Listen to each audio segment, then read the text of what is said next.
mimo образа басы Увлеченно дыми сердца Невозможно своя дикая Кассандра so hello and welcome back guys. তো কেমন আছেন আপনারা? আই হোপ গাইজ আপনারা সকলে ভালো রয়েছেন এবং সুস্থ রয়েছেন। তো রিসেন্টলি প্রিভিউতে বা ইন্ট্রোতে যে ভিডিওটা আপনারা দেখলেন, সো এই ধরনের ভিডিওর যে ওয়াটারমার্ক লোগোটা ছিল, তো এই ধরনের ওয়াটারমার্ক লোগোগুলো অনেক ভাইয়েরই ইচ্ছে যে তারা তাদের যে ভিডিওগুলো রয়েছে, হয়তো স্ট্যাটাস ভিডিও কিংবা টিকটক ভিডিও কিংবা নাটক ভিডিও, সেগুলোতে এই ধরনের লোগোগুলো মানে ওয়াটারমার্ক লোগো ভিডিওগুলো অ্যাড করতে চায়। তো তারা বানাতে পারে না বা কীভাবে এই ধরনের ওয়াটারমার্ক লোগোগুলো বানাতে হয় এটা জানে না। তো যার কারণে আমি আপনাদের জন্য এই ধরনের ওয়াটারমার্ক লোগোগুলো কীভাবে বানাবেন সেটাই আজকের ভিডিওটাই দেখাবো। তো আশা করব ভিডিওটা হয়তো আপনাদের অনেক হেল্পফুল হতে পারে। তো চলুন দেখিয়ে দিই যে কীভাবে আপনারা এই ধরনের ওয়াটারমার্ক লোগোগুলো ব্যবহার করবেন। তো এই ধরনের ওয়াটারমার্ক লোগোগুলো ব্যবহার করার জন্য আপনাদেরকে কী করতে হবে, একটা এক্সএমএল ফাইলের প্রয়োজন পড়বে, যার লিঙ্ক আমি আপনাদেরকে টেলিগ্রামে প্রোভাইড করিয়ে দেবো। আর অবশ্যই ভিডিওটা সম্পূর্ণটা ওয়াচ করবেন, কারণ ভিডিওতে পাসপোর্ট দেওয়া রয়েছে। এক্সএমএল ফাইল ডাউনলোড করলে পাসপোর্ট লাগবে। তো অবশ্যই ভিডিওটা সম্পূর্ণটা ওয়াচ করুন। তো প্রথমত লাইট মোশন অ্যাপটা ওপেন করতে হবে। ওকে, সো লাইট মোশন অ্যাপটা ওপেন করলে কিছু এরকম ইন্টারফেস আপনারা দেখতে পারবেন। আর কিছু কিছু ভাই রয়েছে যারা আমাকে কমেন্ট বক্সে এসে কমেন্ট করে যে কি দাদা, আমাদের যে লাইট মোশনটা রয়েছে সেখানে কিন্তু ওয়াটারমার্ক থাকে, তো আমরা এটাকে কীভাবে রিমুভ করব সেটা বলেন।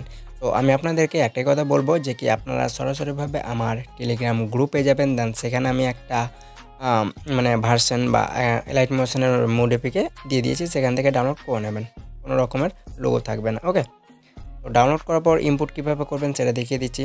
এমপ্লয়েডে ক্লিক করে আপলোড এক্সএমএল ফাইলে ক্লিক করতে হবে।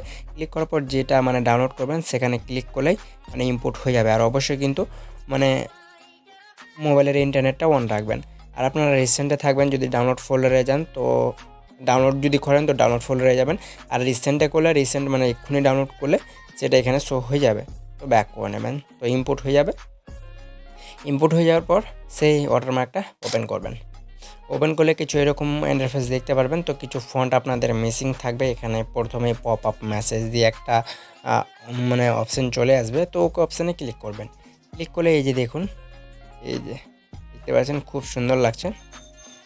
এটাকে কিভাবে অ্যাপ্লাই করবেন সেটাও এই ভিডিওটাতে দেখিয়ে দেবো, তো পুরো সম্পূর্ণটা ওয়াচ করুন। ওকে, শুধু দেখতে পাচ্ছেন অলমোস্ট আমি সব কিছু ক্লিয়ার করে রেখেছি। তো আপনাদেরকে কী করতে হবে, কিছু করতে হবে না, শুধু এই যে এখানে লেখা রয়েছে আসসালামু আলাইকুম, তো এখানে ক্লিক করে এডিট টেক্সটে যাবেন। এডিট টেক্সটে যাওয়ার পর এখানে আপনাদের পেজের যে নামটা বা টিকটক আইডির যে নামটা সেটা এখানে লিখতে হবে। তো এই যে এটাকে এই যে এভাবে করে কেটে দিবেন। কাটার পর আপনাদের যে নামটা সেটা লিখে নেবেন। লেখার পর টিক অপশানে ক্লিক করবেন। ক্লিক করে দেখতে পাচ্ছেন খুব সুন্দরভাবে কিন্তু আপনাদের যে নামটা সেটা কিন্তু অ্যাড হয়ে যাবে, আর এখানে কিছুই করতে হবে না। ওকে, তো দেখতে পাচ্ছেন খুব সুন্দরভাবে হয়ে গেছে। না, এতটুকু হয়ে যাওয়ার পর এটাকে সরাসরিভাবে গ্যালারিতে এক্সপোর্ট করে নেবেন। দেখতে পাচ্ছেন এটা গ্যালারিতে এক্সপোর্ট হয়ে গিয়েছে। নেওয়ার পরে কী করব, সেভ অপশানে ক্লিক করে ব্যাক করব। ব্যাক করার পরে এটাকে এবার কিভাবে যে কোনো ভিডিওতে অ্যাপ্লাই করবেন সেটা দেখিয়ে দিচ্ছি। প্লাস আইকনে ক্লিক করে এখানে যে কোনো একটা এক্সপেক্টেড রেসু সিলেক্ট করে ক্রিয়েট প্রজেক্টে ক্লিক করে নেব। ক্লিক করার পর প্লাস আইকনে ক্লিক করে মিডিয়া অপশানে যাব। মিডিয়া অপশানে যাওয়ার পর এখান থেকে যে কোনো একটা ভিডিও আমি এক্সাম্পল হিসেবে সিলেক্ট করে নিচ্ছি, লাইক এটাই সিলেক্ট করে নিচ্ছি। দেন অ্যাডে ক্লিক করে নেব। অ্যাডে ক্লিক করার পর এটাকে আমরা কি করব, মানে অ্যাড করব সেই ওয়াটারমার্ক লোগোটা। লোগো অ্যাড করার জন্য প্লাস আইকনে ক্লিক করে মিডিয়াতে যেতে হবে। দেন যেটা এক্সপোর্ট করলেন এক্ষুনি সেটা অ্যাড করবেন। অ্যাড করার পরে দেখতে পাচ্ছেন এটা ব্ল্যাক হয়ে আছে, তো এটাকে কীভাবে অ্যাড করবেন সম্পূর্ণভাবে সেটা দেখাচ্ছি। যেটা অ্যাড করলেন ওয়াটারমার্ক লোগোটা সেটাতে ক্লিক করে অ্যাড এফেক্টে আসতে হবে। অ্যাড এফেক্টে আসার পর আপনারা সার্চ বারে গিয়ে সার্চ করবেন ক্রোমা কি, তো সেটা পেয়ে যাবেন। সেটাতে ক্লিক করে স্ট্যান্ডার্ড সেটিংসে ক্লিক করবেন। ক্লিক করার পর এখানে দেখতে পারবেন একটা কালারের অপশান রয়েছে গ্রিন, তো এখানে ক্লিক করতে হবে।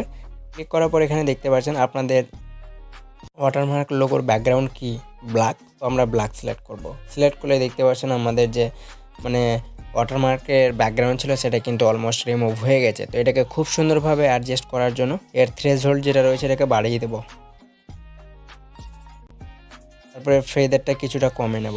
কমানোর পরে এটাকে কি করব, ছোট করার জন্য এখানে ক্লিক করব। দেন এটাকে ছোট করব। ছোট করার পরে এটাকে আমরা এই যে এখানে প্লেস করব। আর একটু ছোটো করে নিচ্ছি, আমি এখানে প্লেস করব। প্লেস করার পর একবার প্লে করে দেখব যে খুব সুন্দরভাবে বসেছে কি না। এই যে দেখুন খুব সুন্দরভাবে বসে গেছে। তো যদি ভালো না হয় তাহলে ক্রোমা কিতে গিয়ে থ্রেশহোল্ডটা কমিয়ে বাড়িয়ে দেখবেন, তাহলে আপনাদের যে লোগোটা থাকবে সেটা কিন্তু খুব সুন্দরভাবে বসে যাবে।